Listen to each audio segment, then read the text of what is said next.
Hello friends, welcome to our YouTube channel तैयारी beginners की। इस वीडियो के माध्यम से आपको यूपीजीआईसी लेक्चरर एग्ज़ाम के वैकल्पिक विषय हिंदी से संबंधित बहुत ही महत्वपूर्ण प्रश्नोत्तर देखने को मिलेंगे। पूरा वीडियो देखिए और चैनल को सब्सक्राइब भी कर लीजिएगा। अगर आप अन्य किसी एग्ज़ाम की तैयारी कर रहे हैं जिनमें हिंदी पूछा जाता है, तब भी आप इस वीडियो को देख सकते हैं। तो शुरू करते हैं। पहला क्वेश्चन है, सुमेलित करते हुए दिए गए कूट से सही उत्तर का चयन कीजिए। तो इसमें गोरखनाथ और उनका युग पहला ऑप्शन है, जिसके सामने लिखा हुआ है पीताम्बर दत्त बड़थवाल। नाथ संप्रदाय के आगे लिखा हुआ है रंघे राघव।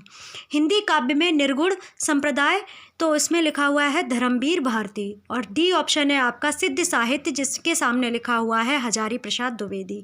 तो ये आपको सही मिलान करने हैं कि कौन से युग से कौन रिलेट करता है। तो अब इसको सही से देख लीजिएगा।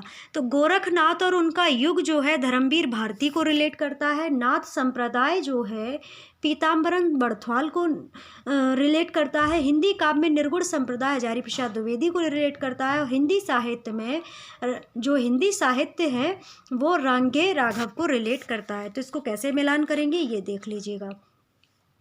ए का 3 हो जाएगा और नाथ जो सिद्ध साहित्य है उसका रंघे राय हो जाएगा। नाथ संप्रदाय जो होगा वो आपका पीताम्बर दत्त बड़थवाल हो जाएगा। हिंदी काव्य के निर्गुण संप्रदाय जो होगा वो हजारी प्रसाद द्विवेदी हो जाएगा। अगला प्रश्न है, हिंदी साहित्य के आदिकाल को आधार काल नाम दिया है, तो किसके द्वारा ये नाम दिया गया है? ए ऑप्शन है डॉक्टर रामस्वरूप चतुर्वेदी ने, बी ऑप्शन है डॉक्टर रामशंकर शुक्ल रसाल ने, सी ऑप्शन है डॉक्टर मोहन अवस्थी ने, डी ऑप्शन है डॉक्टर लक्ष्मी सागर बारशेन है। तो इनका सी ऑप्शन सही हो जाएगा। और ये प्रश्न जीडीसी प्रवक्ता भर्ती परीक्षा 2011 में पूछा गया है। तो इसका सी ऑप्शन बिल्कुल करेक्ट हो जाएगा। हिंदी साहित्य के आदिकाल को आधार काल डॉक्टर मोहन अवस्थी ने कहा है। हिंदी साहित्य के आदिकाल को आधार काल नाम डॉक्टर मोहन अवस्थी ने दिया। सुमन राजे ने भी आदिकाल को आधार काल कहा है। अगर ऑप्शन में सुमन राजे है, मोहन अवस्थी नहीं है, तो आप सुमन राजे पे टिक कर सकते हो। डॉक्टर रमाशंकर रसाल ने रीतिकाल का नाम कलाकाल दिया है। अगर कभी पूछ लिया जाए रीतिकाल का नाम कलाकाल किन्होंने दिया है, तो डॉक्टर रामशंकर शुक्ल रसाल ने। अगला क्वेश्चन है, हिंदी साहित्य के आदिकाल को आधार काल नाम दिया है, तो ये ऑप्शन आपको बता ही चुके हैं, तो ये मोहन अवस्थी ने दिया है। अगला प्रश्न है, आचार्य रामचंद्र शुक्ल भक्ति काल सगुण धारा फुटकल रचनाएं शीर्षक के अंतर्गत परिणित किस कवि के लिए कहा है? डैश को कभी हृदय नहीं मिला था, उनमें वह सहृदयता और भावुकता न थी जो एक कवि में होनी चाहिए। वे संस्कृति साहित्य से सामग्री लेकर अपने साहित्य और रचना कौशल की धाक जमाना चाहते थे। तो ये ऑप्शन है गंगा, बी ऑप्शन है भिखारी दास, सी ऑप्शन है केशव दास, डी ऑप्शन है रहीम। तो केशव दास के लिए रामचंद्र शुक्ल जी ने भक्ति सगुण धारा फुटकल रचनाएं शीर्षक के परगणित कहा है। केशव दास के लिए किसने कहा है? केशव दास को कभी हृदय नहीं मिला था, उनमें वह सहृदयता और भावुकता न थी जो कवि में होनी चाहिए। ये बात रामचंद्र शुक्ल जी ने केशव दास जी के लिए कही है। अगला क्वेश्चन है, केशव दास जी को कभी हृदय नहीं मिला था, उनमें वह सहृदयता और भावुकता न थी जो एक कवि में होनी चाहिए। वे संस्कृत साहित्य से सामग्री लेकर उनमें साहित्य और रचना कौशल की धाक जमाना चाहते थे।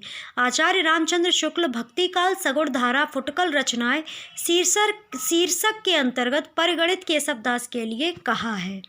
अगला क्वेश्चन है, the modern vernacular literature of Hindustan के लेखक कौन है? ए ऑप्शन है George A Grierson, B option है गारसा दत्तासी, सी ऑप्शन है शिव सिंह सेंगर और डी ऑप्शन है सुखदेव बिहारी मिश्र। तो इसका ए ऑप्शन बिल्कुल करेक्ट हो जाएगा। The modern vernacular literature of Hindustan के लेखक कौन है? George Gierson. अगला क्वेश्चन, हाँ चलो इनके बारे में व्याख्यान देखते हैं। The modern vernacular literature of Hindustan के लेखक जॉर्ज गियर्सन है। इस रचना को सच्चे अर्थों में हिंदी साहित्य का पहला इतिहास ग्रंथ माना जाता है। गियर्सन ने अपने ग्रंथ में 952 कवियों को शामिल किया है। डॉक्टर किशोरीलाल गुप्त ने the modern vernacular literature of Hindustan का हिंदी साहित्य का प्रथम इतिहास शीर्षक से हिंदी अनुवाद किया है, जिसका प्रकाशन 1957 में हुआ था। तो एक तो क्वेश्चन यही हो गया, the modern vernacular literature of Hindustan के लेखक कौन है? George A Gierson.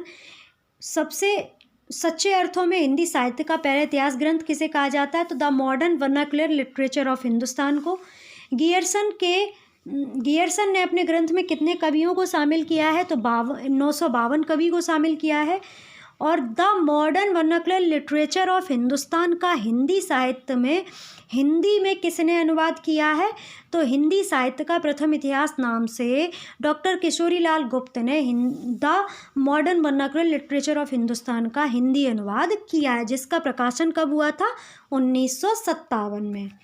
अगला क्वेश्चन है, हिंदी साहित्य का आलोचनात्मक इतिहास के लेखक कौन है? तो ए ऑप्शन है आचार्य रामचंद्र शुक्ल, बी ऑप्शन है आचार्य हजारी प्रसाद द्विवेदी, सी ऑप्शन है doctor Ram Kumar Verma, D option है डॉक्टर भागीरथ मिश्र। तो इसका सी ऑप्शन बिल्कुल करेक्ट हो जाएगा। हिंदी साहित्य का आलोचनात्मक इतिहास के लेखक डॉक्टर राम कुमार वर्मा है।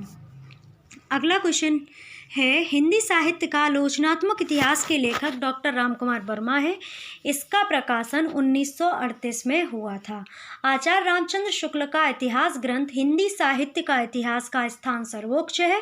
आचार्य हजारी प्रसाद द्विवेदी का इतिहास ग्रंथ हिंदी साहित्य का आदिकाल, हिंदी साहित्य उद्भव और विकास, हिंदी साहित्य की भूमिका है। हिंदी साहित्य के इतिहास लेखन की परंपरा का सूत्रपात किसने किया था? तो ए ऑप्शन है आचार्य रामचंद्र शुक्ल, बी ऑप्शन है गारशादा तासी, सी ऑप्शन है जॉर्ज गियर्सन और डी ऑप्शन है शिव सिंह सेंगर। तो गारशादा तासी ने हिंदी साहित्य के इतिहास लेखन की परंपरा का सूत्रपात किया था। हिंदी साहित्य के इतिहास लेखन की परंपरा का सूत्रपात गारशादा तासी ने किया था। गारशादा तासी की पुस्तक फ्रेंच भाषा में है। इनकी पुस्तक का नाम इस्तात्वार द ला लिटरेचर एन दुई एदिस्तानी रखा गया है। यह पुस्तक 2 भागों में विभक्त है, जिसका प्रकाशन क्रमशः 1839 ईस्वी तथा 1847 ईस्वी में हुआ था। द्वितीय संस्करण में यह 3 भागों में विभक्त हुआ, जिसका प्रकाशन 1871 में हुआ था। अगला प्रश्न है, मिश्र बंधु विनोद के लेखक हैं। ए ऑप्शन है श्याम बिहारी मिश्र, सुखदेव मिश्र, कृष्ण बिहारी मिश्र, बी ऑप्शन है गणेश बिहारी मिश्र, श्याम बिहारी मिश्र, सुखदेव बिहारी मिश्र। तो इसका बी ऑप्शन ही आपका करेक्ट हो जाएगा। ओके, अगला, मिश्र बंधु विनोद के लेखक गणेश बिहारी मिश्र, श्याम बिहारी मिश्र, सुखदेव बिहारी मिश्र हैं। मिश्र बंधु विनोद ग्रंथ 4 भागों में विभक्त है, जिसमें प्रथम 3 भाग का प्रकाशन 1913 में और चतुर्भाग का प्रकाशन जो हुआ था, पब्लिकेशन जो हुआ था 1934 में हुआ था। इन्होंने संपूर्ण हिंदी साहित्य को 5 भागों में बांटा है। प्रारंभिक काल 700 से 1444 ईस्वी में, माध्यमिक काल 1545 से 1680 ईस्वी में, अलंकृत काल 1681 से 1889 ईस्वी, परिवर्तन काल 1890 से 1924 ईस्वी और वर्तमान काल 1926 से अब तक। ठीक है, अगला क्वेश्चन है, हिंदी साहित्य के उत्तर मध्यकाल को अलंकृत काल कहने वाले विद्वान इनमें से कौन है? मिश्र बंधु, बी ऑप्शन है रामचंद्र शुक्ल, सी ऑप्शन है विश्वनाथ प्रसाद मिश्र, डी ऑप्शन है नागेंद्र। तो इसका ए ऑप्शन बिल्कुल करेक्ट हो जाएगा। हिंदी साहित्य के उत्तर मध्यकाल को अलंकृत काल कहने वाले विद्वान मिश्र बंधु हैं। हिंदी साहित्य के उत्तर मध्यकाल को अलंकृत काल कहने वाले विद्वान मिश्र बंधु हैं। रामचंद्र शुक्ल ने उत्तर मध्यकाल को रीतिकाल तथा विश्वनाथ प्रसाद मिश्र ने श्रृंगार काल कहा है। अगला क्वेश्चन है, हिंदी साहित्य का आरंभ 693 ईस्वी से मानने वाले इतिहासकार इनमें से कौन है? तो राम कुमार वर्मा जी हिंदी साहित्य का आरंभ काल 693 ईसा पूर्व को मानते हैं। ओके, हिंदी साहित्य का आरंभ 693 ईस्वी से मानने वाले इतिहासकार राम कुमार वर्मा है। राम कुमार वर्मा हिंदी साहित्य की अवधि 693 ईस्वी से 1693 ईस्वी तक मानते हैं। अगला क्वेश्चन है, डॉक्टर राम कुमार वर्मा ने हिंदी साहित्य के आदिकाल को किस नाम से और किन नामों से संबोधित किया है? तो प्रारंभिक काल एवं संधि काल, बी ऑप्शन है आदिकाल और वीर काल, सी ऑप्शन है सिद्ध सामंत काल, डी ऑप्शन है संधि काल एवं चारण काल। तो इसका डी ऑप्शन बिल्कुल सही हो जाएगा। डॉक्टर रामकुमार वर्मा ने हिंदी साहित्य के आदिकाल या प्रारंभ काल को संधि काल एवं चारण काल से संबोधित किया है या बोला है। डॉक्टर रामकुमार वर्मा ने हिंदी साहित्य के आदिकाल को संधि काल एवं चारण काल के नाम से संबोधित किया है। आदिकाल को सिद्ध सामंत काल नाम से राहुल सांस्कृतायन या सांकृतायन ने संबोधित किया है। अगला क्वेश्चन है, हिंदी साहित्य का उत्तर मध्यकाल को रीतिकाल किस विद्वान ने कहा है? ए ऑप्शन है आचार्य रामचंद्र शुक्ल, बी ऑप्शन है मिश्र बंधुओं, सी ऑप्शन है पंडित विश्वनाथ प्रसाद मिश्र, डी ऑप्शन है शिव सिंह सेंगर। तो इसका ए ऑप्शन बिल्कुल करेक्ट हो जाएगा। हिंदी साहित्य का उत्तर मध्यकाल को रीतिकाल आचार्य रामचंद्र शुक्ल ने कहा है। हिंदी साहित्य के उत्तर मध्यकाल को रीतिकाल आचार्य रामचंद्र शुक्ल ने कहा है। रीतिकाल को विद्वानों द्वारा दिए गए कई अन्य नाम भी हैं, जैसे रामचंद्र शुक्ल रसाल ने कलाकाल कहा है रीतिकाल को। और एक बात देखिएगा, जहाँ रसाल आ जाएगा वहाँ कलाकाल होगा। और हिंदी साहित्य के उत्तर मध्यकाल को रीतिकाल कहा है आचार्य रामचंद्र शुक्ल ने। ठीक है, राम शंकर शुक्ल रसाल ने कलाकाल कहा है, पंडित विश्वनाथ प्रसाद मिश्र ने श्रृंगार काल कहा है और मिश्र बंधुओं ने रीतिकाल को अलंकृत काल कहा है। क्वेश्चन आपका एक था कि उत्तर मध्यकाल को रीतिकाल किन्होंने कहा है? आचार्य रामचंद्र शुक्ल ने। और उसके बाद एक क्वेश्चन आपका ये हुआ, रीतिकाल को कलाकाल किन्होंने कहा है? रामशंकर शुक्ल रसाल ने। श्रृंगार काल किसने कहा है? पंडित विश्वनाथ प्रसाद मिश्र ने। अलंकृत काल किसने कहा है? मिश्र बंधुओं ने। अगला प्रश्न है, वर्णाक्रमानुसार लिखा गया हिंदी साहित्य के इतिहास का प्रथम ग्रंथ निम्नलिखित में से कौन सा है? ए ऑप्शन है 252 वैष्णवन की वार्ता, बी ऑप्शन है स्तवातार द ला literature and Hindustani, C option है 84 वैष्णवन की वार्ता, डी ऑप्शन है कवि वाला। तो इसका बी ऑप्शन बिल्कुल करेक्ट हो जाएगा। स्तवातार द ला लिटरेचर एंड हिंदुस्तानी जो है वर्णाक्रमानुसार लिखा गया है, हिंदी साहित्य के इतिहास का प्रथम ग्रंथ भी है। स्तवार द ला लिटरेचर एंड द हिंदुस्तानी वर्णाक्रमानुसार लिखा गया हिंदी साहित्य के इतिहास का प्रथम ग्रंथ है। फ्रेंच विद्वान गार्सा द तासी ने इसे फ्रेंच भाषा में 2 भागों में लिखा, जिसके दोनों भागों का प्रकाशन 1839 ईस्वी तथा 1847 में हुआ था। पंडित लक्ष्मी सागर बार्शे ने हिंदी साहित्य का इतिहास नाम से इसका हिंदी में अनुवाद कर 1952 में प्रकाशित कराया था। डॉक्टर लक्ष्मी सागर बार्शे ने हिंदी साहित्य का इतिहास नाम से इसका हिंदी में अनुवाद कर 1952 में इसका प्रकाशन कराया था। अगला क्वेश्चन है, आचार्य रामचंद्र शुक्ल द्वारा रचित हिंदी साहित्य का इतिहास सर्वप्रथम किस नाम से प्रकाशित हुआ था? ए ऑप्शन है हिंदी साहित्य की भूमिका, बी ऑप्शन है हिंदी साहित्य का विकास, सी ऑप्शन है हिंदी साहित्य का इतिहास, डी ऑप्शन है हिंदी साहित्य की आलोचना। तो इसका बी ऑप्शन बिल्कुल करेक्ट हो जाएगा। आचार्य रामचंद्र शुक्ल ने हिंदी साहित्य का विकास के नाम से हिंदी साहित्य के इतिहास को प्रकाशित किया गया था। ठीक है, आचार्य रामचंद्र शुक्ल का साहित्य इतिहास मूलतः नागरी प्रचारणी सभा द्वारा प्रकाशित हिंदी शब्द सागर की भूमिका में हिंदी साहित्य का विकास के नाम से 1929 में प्रकाशित हुआ था। इस ग्रंथ में शुक्ल जी ने हिंदी साहित्य के 900 वर्षों के कालखंड को इतिहास के 400 स्पष्ट खंडों में विभक्त किया था। अगला क्वेश्चन है, डॉक्टर गणपति चंद्र गुप्त के अनुसार हिंदी साहित्य के इतिहास का पुनर्लेखन किस दृष्टिकोण के अनुसार किया जाना चाहिए? ए ऑप्शन है पाश्चात्य इतिहास को आधार मानकर, बी ऑप्शन है पश्चिम के किसी सिद्धांत विशेष के आधार पर, सी ऑप्शन है स्वतंत्र तटस्थ एवं संतुलित दृष्टि से, डी ऑप्शन है किसी आदर्श का अनुसरण करके। तो इसका सी ऑप्शन बिल्कुल करेक्ट हो जाएगा। डॉक्टर गणपति चंद्र के अनुसार हिंदी साहित्य के इतिहास का पुनर्लेखन स्वतंत्र तटस्थ एवं संतुलित दृष्टि से किया जाना चाहिए। डॉक्टर गणपति चंद्र गुप्त के अनुसार हिंदी साहित्य के इतिहास का पुनर्लेखन स्वतंत्र तटस्थ एवं संतुलित दृष्टि से किया जाना चाहिए। धातव्य है कि डॉक्टर गणपति चंद्रगुप्त जी ने हिंदी साहित्य का इतिहास ग्रंथ हिंदी साहित्य का वैज्ञानिक इतिहास शीर्षक के 2 भागों में वर्ष 1965 में लिखा था।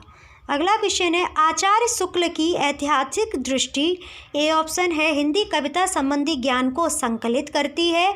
बी ऑप्शन है युग की परिस्थितियों को प्रमुखता प्रदान करती है। सी ऑप्शन है परंपरा का महत्व प्रतिष्ठित करती है। डी ऑप्शन है आर्थिक परिस्थितियों के संदर्भ में साहित्य की विकास प्रक्रिया को स्पष्ट करती है। तो आचार्य शुक्ल की ऐतिहासिक दृष्टि युग की परिस्थितियों को प्रमुखता प्रदान करती है। आचार्य शुक्ल की ऐतिहासिक दृष्टि युग की परिस्थितियों को प्रमुखता प्रदान करती है। इनका प्रसिद्ध ग्रंथ हिंदी साहित्य का इतिहास 1929 ईस्वी में प्रकाशित हुआ था। अगला क्वेश्चन है, ऐतिहासिक कालक्रम के अनुसार निम्नलिखित में से कौन सा नामकरण गलत है? तो इसका ए ऑप्शन बिल्कुल गलत हो जाएगा। अब क्यों गलत होगा, अब ये समझिएगा। ऐतिहासिक कालक्रम के अनुसार दिए गए नामों में से रीतिकाल नाम गलत है। आदिकाल, मध्यकाल, पूर्व मध्यकाल एवं उत्तर मध्यकाल तथा संक्रांति काल नाम से ऐतिहासिक कालक्रम की दृष्टि से सही है।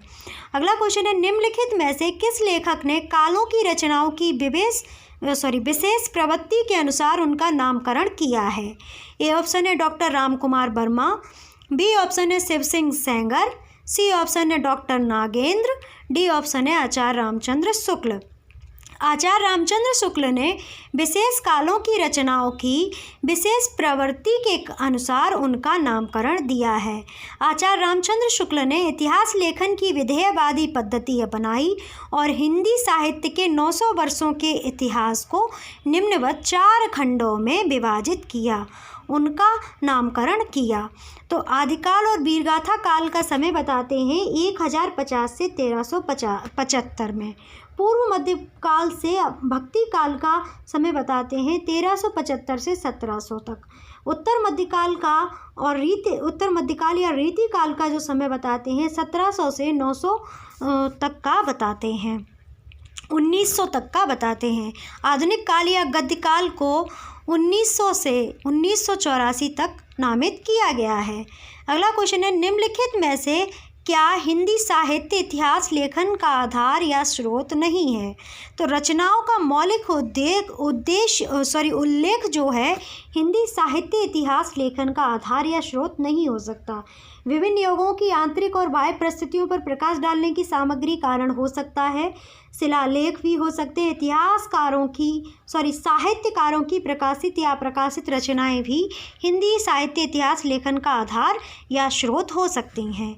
रचनाओं का मौलिक उल्लेख हिंदी साहित्य इतिहास लेखन का आधार या स्रोत नहीं हो सकता। विभिन्न गुणों की आंतरिक और बाह्य परिस्थितियों पर प्रकाश डालने वाली सामग्री, शिलालेख, साहित्यकारों की प्रकाशित या अप्रकाशित रचनाएं, ताम्रपत्र, भोजपत्र, सिक्के, पुरातत्व संबंधी अन्य सामग्री साहित्य इतिहास लेखन का आधार हो सकते हैं। तो ये हमारे आज के हिंदी के बहुत ही अच्छे प्रश्न उत्तर थे जो कि व्याख्या के साथ थे, और प्रयास किया है हमने कि थोड़ा बहुत आपको अच्छे से और सारी चीज़ें क्वेश्चन के हिसाब से बताई जा सकें। थोड़ा बहुत हिंदी बोलने में कहीं कहीं प्रॉब्लम हुई है तो उस चीज़ के लिए आप इशू क्रिएट मत कीजिए। हमारा मानना है कि अगर आपको कंटेंट अच्छा मिल रहा है तो आप उसे एब्जॉर्ब कीजिएगा। ठीक है, वीडियो अच्छा लगा है तो लाइक, कमेंट, शेयर कर दीजिए और चैनल को सब्सक्राइब जरूर कर लीजिएगा। आप सभी का बहुत बहुत धन्यवाद वीडियो वॉच करने के लिए। एंड अगर आप ऑडियो सुनना चाहते हैं तो वीडियो के डिस्क्रिप्शन में आपको खबरी का लिंक मिल जाएगा, वहाँ से फॉलो कर लीजिएगा और आप वहाँ से ऑडियो सुन सकते हैं। काफ़ी अच्छे ऑडियो सुनने को मिलेंगे जिससे आपकी नॉलेज जो है और ज़्यादा बूस्टअप हो जाएगी। तो आप सभी का बहुत बहुत धन्यवाद ऑडियो सुनने के लिए। आप सभी का दिन शुभ हो।